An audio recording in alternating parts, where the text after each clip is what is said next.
Hello everyone, good morning to all of you and welcome to online study point. दोस्तों, आज है 8 दिसंबर और आज के इस वीडियो में हम 8 दिसंबर से रिलेटेड करंट अफेयर के सभी इंपॉर्टेंट क्वेश्चन को कवर करने वाले हैं। इससे पहले मैं आप लोगों को अनअकैडमी की इस फ्री टेस्ट सीरीज़ के बारे में बता दूं, जो कि आपके आगामी किसी भी गवर्नमेंट एग्जाम के पॉइंट ऑफ व्यू से इंपॉर्टेंट है। तो इसकी लिंक डिस्क्रिप्शन बॉक्स में दी हुई है। यदि आप लोगों को इस करंट अफेयर के वीडियो की PDF चाहिए तो आप हमारे इस मोबाइल एप्लीकेशन को भी इंस्टॉल कर सकते हैं। इसकी भी लिंक डिस्क्रिप्शन बॉक्स में दी हुई है। स्टार्ट करते हैं हमारा पहला क्वेश्चन। हाल ही में किसे सेना के पहले रणनीति उप प्रमुख के रूप में नियुक्त किया गया है? तो ये भी हाल ही में नियुक्त किए गए हैं लेफ्टिनेंट जनरल परमजीत सिंह। तो देखिए, हाल ही में मतलब कि कुछ दिन पहले ही 3 दिसंबर को भारत सरकार ने इस पद को मंजूरी दी है और इसके मंजूरी मिलने के बाद जो परमजीत सिंह है ये रणनीति के पहले उप प्रमुख के रूप में नियुक्त किए गए हैं। यदि हम बात करें भारतीय सेना की तो इसकी स्थापना हुई थी 1895 में। हेडक्वार्टर स्थित है नई दिल्ली में। प्रेजेंट टाइम में हमारे आर्मी प्रमुख ये कौन है? तो ये हैं MM नरवणे, यानी कि मनोज मुकुंद नरवणे। इसके अलावा जो आर्मी डे है ये मनाया कब जाता है? 15 जनवरी को।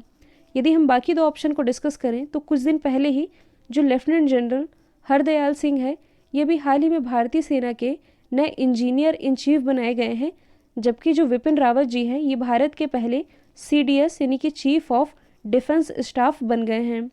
हाल ही में 2 करोड़ से अधिक कोविड टेस्ट करने वाला पहला राज्य कौन बना है? तो ये भी हाल ही में बन गया है उत्तर प्रदेश, जिसने कि सर्वाधिक मतलब कि 2 करोड़ से भी अधिक कोविड टेस्टिंग की है। तो सबसे पहले आप मैप में देख सकते हैं उत्तर प्रदेश की लोकेशन। इसकी राजधानी है लखनऊ। लखनऊ जो कि गोमती नदी के किनारे बसा हुआ है और ये हमारे रक्षा मंत्री राजनाथ सिंह जी का निर्वाचन क्षेत्र भी है। मुख्यमंत्री हैं योगी आदित्यनाथ। राज्यपाल है आनंदीबेन पटेल। भारत में सर्वाधिक लोकसभा सीटें ये उत्तर प्रदेश से ही आती हैं 80, जबकि राज्यसभा सीटों की संख्या है कुल 31। अब मैं आप लोगों को उत्तर प्रदेश से ही रिलेटेड कुछ इंपॉर्टेंट फैक्ट बता रही हूँ जो कि करंट से ही रिलेटेड है। तो देखिए, हाल ही में वर्चुअल कोर्ट यानी कि वर्चुअल अदालत का आयोजन करने वाला भारत का पहला राज्य ये उत्तर प्रदेश ही है। हाल ही में भारत की सबसे बड़ी और सबसे सुंदर फिल्म सिटी ये उत्तर प्रदेश में ही बनाई जानी है। तीसरा आप ये याद रखेंगे कि प्रधानमंत्री स्वनिधि यानी कि स्ट्रीट वेंडर आत्मनिर्भर निधि, इस योजना के कार्यान्वयन में जो उत्तर प्रदेश है ये पहले स्थान पर रहा है। इसके अलावा हाल ही में उत्तर प्रदेश के अयोध्या में सरयू नदी में भारत की पहली लग्जरी क्रूज सर्विस की शुरुआत की गई है, जिसका नाम है रामायण क्रूज सर्विस। उत्तर प्रदेश के मेरठ में भारत का पहला एनिमल वॉर मेमोरियल स्थापित किया गया है। और 2 दिन पहले मैंने आप लोगों को बताया था कि इसी मेरठ के एक ज्वेलर है जिनका नाम है हर्षित बंसल। इनकी उम्र है मात्र 25 साल और अभी हाल ही में हर्षित बंसल ने एक अंगूठी में 12,638 हीरे जड़ करके एक वर्ल्ड रिकॉर्ड भी सेट किया है। किस हस्ती की पुण्यतिथि 6 दिसंबर को महापरिनिर्वाण के रूप में मनाई जाती है? तो ये मनाई जाती है भीमराव अंबेडकर जी की।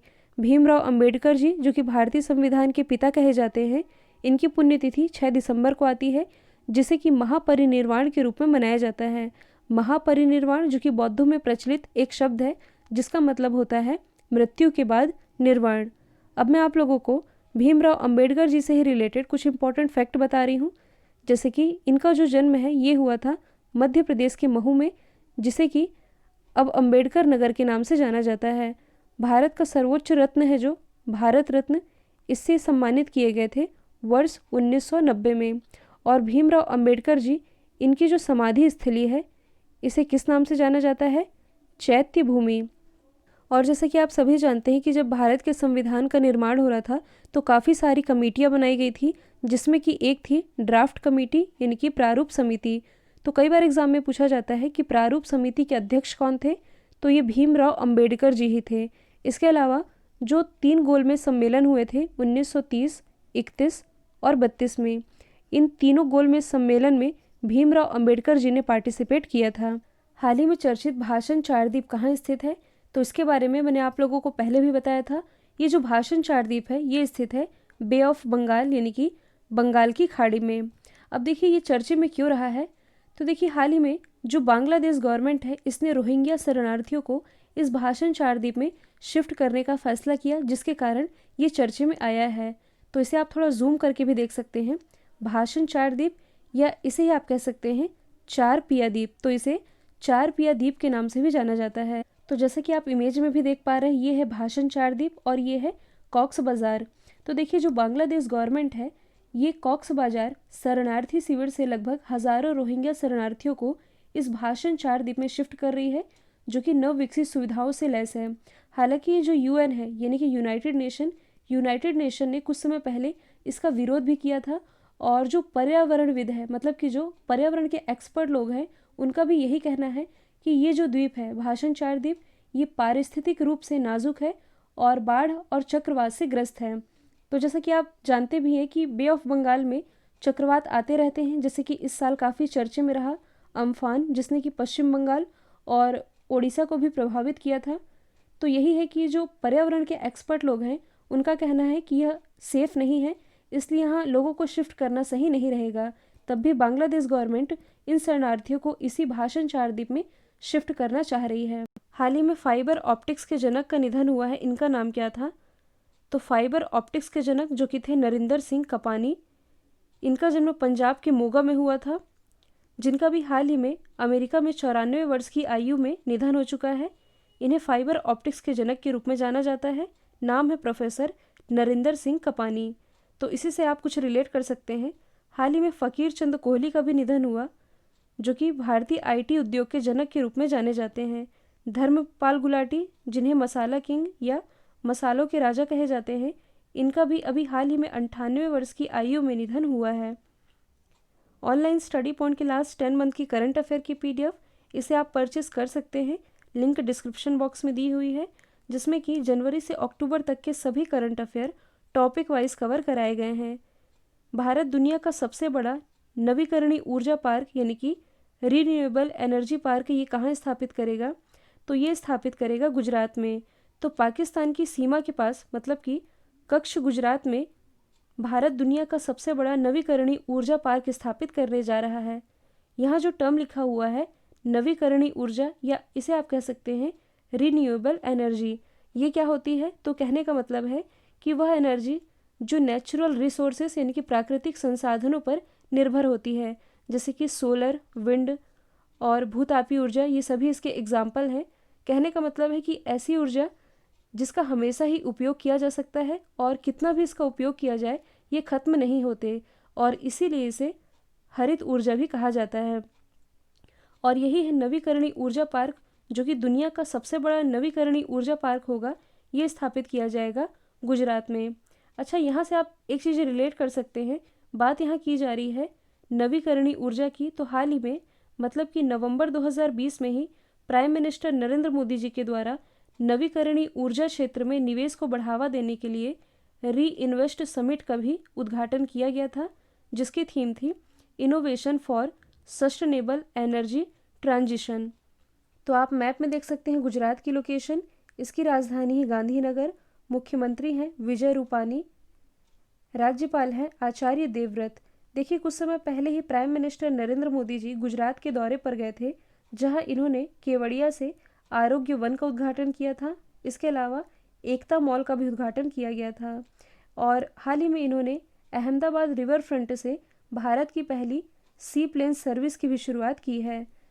हाल ही में अमेरिका के किस पूर्व राष्ट्रपति की स्कूल में पहनी गई बास्केटबॉल जर्सी 1.4 करोड़ रुपए में बिकी है? तो ये जर्सी बिकी है बराक ओबामा की। तो देखिए लगभग 41 साल पहले जो बराक ओबामा जी हैं, इन्होंने पोनोहू स्कूल के सीनियर ईयर के दौरान इस जर्सी को पहना था, जो कि अभी हाल ही में 1.4 करोड़ रुपए में बिकी है। बराक ओबामा जो कि अमेरिका के 44वें क्रम के प्रेसिडेंट रहे हैं, हाल ही में इनके द्वारा एक किताब लिखी गई है जिसका नाम है ए प्रॉमिस्ड लैंड। ये रहे हैं अमेरिका के 44वें क्रम के प्रेसिडेंट, 45वें थे डोनाल्ड ट्रंप, और अभी हाल ही में 46वें क्रम के राष्ट्रपति बनाए गए हैं जो बाइडन। इसके अलावा भारतीय मूल की जो कमला हैरिस है, ये अमेरिका की पहली उपराष्ट्रपति भी बन गई हैं। अच्छा, यहाँ ऑप्शन में मैंने लिखा है अब्राहम लिंकन, जो कि अमेरिका के पूर्व राष्ट्रपति रह चुके हैं। ये अमेरिका के 16वें क्रम के राष्ट्रपति रहे हैं। इनके थॉट्स काफ़ी फेमस है, जो कि आप लोग पढ़ते भी होंगे। तो आप मैप में देख सकते हैं, ये है यूएस की लोकेशन, ये है नॉर्थ अमेरिका, साउथ अमेरिका दोनों के ही बीच में एक स्ट्रेट है जिसका नाम है पनामा स्ट्रेट। यदि हम बात करें यूएस की तो करेंसी है डॉलर। प्राइम मिनिस्टर अभी मैंने बताया ये है जो बिडेन। इसके अलावा इसकी जो कैपिटल है वॉशिंगटन डीसी, इसी वॉशिंगटन डीसी में हेडक्वार्टर स्थित है आईएमएफ यानी कि international monetary fund, world bank और नासा जो कि अमेरिका की स्पेस एजेंसी है। भारत और अमेरिका के बीच 3 एक्सरसाइज होती है। एक है युद्धाभ्यास, दूसरी है वज्र प्रहार और तीसरी है कोप इंडिया। देखिए नॉर्थ अमेरिका के पास ही ये जो आप देख रहे हैं ऐसा आकार की आकृति में, ये है अटलांटिक महासागर। कई बार एग्जाम में पूछा जाता है कि सार गैसो सागर की लोकेशन कहाँ स्थित है। तो देखिए जैसे कि ये है नॉर्थ अटलांटिक, ये है साउथ अटलांटिक, तो सार गैसो सागर इसकी लोकेशन कुछ यहाँ पास है, मतलब कि ये नॉर्थ अटलांटिक के अंतर्गत आता है। हाल ही में फार्मूला 2 रेस जीतने वाले पहले भारतीय कौन बने हैं? तो ये भी हाल ही में बन गए हैं जेहान दारूवाला। आप लोगों ने इस रेस का नाम सुना होगा, फार्मूला 1, फार्मूला 2 या फार्मूला 3। ये है क्या? तो देखिए ये रेस का ही एक सीक्वेंस है जिसमें कि जो फार्मूला 1 रेस है यह दुनिया की सबसे बड़ी रेस प्रतियोगिताओं में मानी जाती है और इसे सभी देशों में आयोजित नहीं किया जाता। मोस्टली जो फार्मूला रेस है ये यूरोपीय कंट्री में ही आयोजित की जाती है। फार्मूला 1 के बाद है फार्मूला 2 और इसके नीचे मतलब कि सबसे नीचे स्थान आता है फार्मूला 3 रेस का। यहाँ हम बात कर रहे हैं फार्मूला 2 के बारे में। तो देखिए हाल ही में भारत के जो जेहान दारूवाला है जिनकी उम्र है मात्र 22 साल, इन्होंने भी हाल ही में बहरीन के साखिर में मतलब कि साखिर ग्रैंड प्रिक्स में फार्मूला 2 रेस जीता है और यह जीतने वाले ये पहले भारतीय बन गए हैं। तो आप मैप में देख सकते हैं बहरीन की लोकेशन, इसकी कैपिटल है मनामा, करेंसी है बहरीन दिनार। और अभी हाल ही में दुनिया के सबसे लंबे समय तक प्राइम मिनिस्टर रहने वाले व्यक्ति जो कि बहरीन के प्राइम मिनिस्टर थे, इनका भी हाल ही में निधन हो चुका है, तो ये भी आप याद रख सकते हैं। सभी सेना देशों में T20 इंटरनेशनल जीतने वाले पहले भारतीय कप्तान कौन बने हैं? तो ये भी हाल ही में बन गए हैं विराट कोहली। अब इस क्वेश्चन में जो टर्म लिखा है सेना देश, इसका क्या मतलब है? तो S for south Africa, E for England, N for New Zealand और A फॉर ऑस्ट्रेलिया, मतलब कि इन्हीं 4 कंट्रीज़ में T20 इंटरनेशनल जीतने वाले पहले भारतीय कप्तान ये बन गए हैं विराट कोहली। यदि हम बात करें विराट कोहली की तो हाल ही में इन्होंने सबसे तेज़ 22,000 रन बनाने का रिकॉर्ड भी अपने नाम किया है और इन्होंने सचिन तेंदुलकर का रिकॉर्ड भी तोड़ दिया है। यदि हम अदर ऑप्शन को डिस्कस करें तो हाल ही में जो KL राहुल है, जो IPL चल रहा था, IPL में सर्वाधिक रन इन्होंने ही बनाए जिसके लिए इन्हें ऑरेंज कैप दिया गया और ये किंग्स 11 पंजाब के कैप्टन रहे हैं। यदि हम बात करें महेंद्र सिंह धोनी की जो कि CSK यानी कि चेन्नई सुपर किंग्स के कैप्टन रहे हैं, तो सर्वाधिक IPL मैच खेलने वाले खिलाड़ी ये महेंद्र सिंह धोनी ही बने हैं। इसके अलावा जो रोहित शर्मा है जो कि मुंबई इंडियंस के कैप्टन रहे हैं और मुंबई इंडियंस इसने सर्वाधिक बार मतलब कि 5 बार IPL का खिताब अपने नाम किया है। बांग्लादेश ने हाल ही में अपनी स्वतंत्रता के बाद किस देश के साथ पहले अधिमान्य व्यापार समझौते या आप कह सकते हैं एक तरह के ट्रेड अग्रीमेंट पर हस्ताक्षर किए हैं? तो ये हस्ताक्षर किए गए हैं भूटान के साथ। तो देखिए जब से बांग्लादेश बना है, मतलब कि जब भारत और पाकिस्तान का वॉर हुआ था, भारत पाकिस्तान युद्ध के बाद मतलब कि 1971 में जो बांग्लादेश है ये अलग देश बनकर के उभरा था और इसके अलग देश बनने के बाद जो बांग्लादेश है ये भूटान के साथ अपना पहला PTA हस्ताक्षर करने जा रहा है, मतलब कि भूटान के साथ इसका पहला व्यापार समझौता है। तो आप मैप में देख सकते हैं भूटान की लोकेशन। भूटान की यदि हम बात करें तो इसकी राजधानी है थिम्पू, करेंसी तो ये है भूटानी नेगुलतरम। यहाँ से आप एक चीज़ रिलेट कर सकते हैं, जो प्राइम मिनिस्टर नरेंद्र मोदी जी है तो प्रधानमंत्री बनने के बाद इनकी पहली विदेश यात्रा ये भूटान ही थी। जब ये दूसरी बार प्राइम मिनिस्टर बने तब इनकी पहली विदेश यात्रा ये मालदीव थी। तो दोनों में आप कंफ्यूज नहीं होइएगा। और यदि हम बात करें बांग्लादेश की तो बांग्लादेश की भी लोकेशन आप देख सकते हैं कुछ यहाँ पास है। अभी हमने भाषण चार द्वीप को यहीं डिस्कस किया था। तो बांग्लादेश की कैपिटल है ढाका, करेंसी है टका। यहाँ की जो प्राइम मिनिस्टर हैं इनका नाम है शेख हसीना। भारत और बांग्लादेश के बीच एक एक्सरसाइज होती है जिसका नाम है संप्रति। इसके अलावा हाल ही में जो बांग्लादेश गवर्नमेंट है इसने दुष्कर्म के मामले में मृत्युदंड देने का ऐलान भी किया है, तो ये भी आप याद रख सकते हैं। कल मैंने आप लोगों से पूछा था चंद्रमा पर झंडा फहराने वाला दूसरा देश कौन बना, तो इसका राइट आंसर था चाइना, पहला था अमेरिका। अब आप लोगों के लिए आज का सवाल है, नासा के किस अंतरिक्ष यात्री ने पहली बार इंटरनेशनल स्पेस स्टेशन में पहली बार मूली की फसल उगाई है? तो इसका जो भी आंसर कमेंट बॉक्स में बताइएगा। वीडियो यदि पसंद आया है तो लाइक शेयर सब्सक्राइब करना बिल्कुल मत भूलिएगा। तो आज के लिए इतना ही। Thank you so much.